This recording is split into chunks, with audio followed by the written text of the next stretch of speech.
If exam not give you plenty time to carry solve this one, use shortcut what I want to teach you now. So first thing first, make sure say everything will consign this first one will be x squared, we differentiate and down. So anything will consign this sign x, it will integrate all of them. But make sure say add this sign plus minus plus minus. See as I want to use them. Remember I said this one, this d differentiation are for x squared. This integration sign are for sine x. Let's differentiate it one after the other. Differentiation of sine x squared will give me 2x. If I differentiate this 2x again, I'll get 2. If I differentiate 2, I'll get 0. I don't finish with this one. What of this one?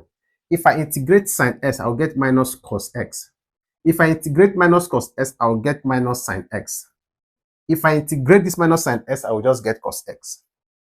How I want to get my final answer now? See, I'm multiply this one by this one. Remember, say this one carry positive sign. So plus times minus and minus. So bring that minus. X squared times cos s will give us x squared cos x. I don't finish with that one. Now, this one will multiply this one. This one carry minus. Minus times minus now plus. 2x times sine x, 2x sine x. I don't finish with that one.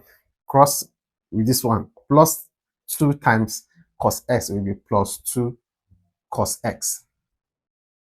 This one has 0, you don't go. Plus c. This c is a constant of this integration. This one will be the final answer. They're very simple.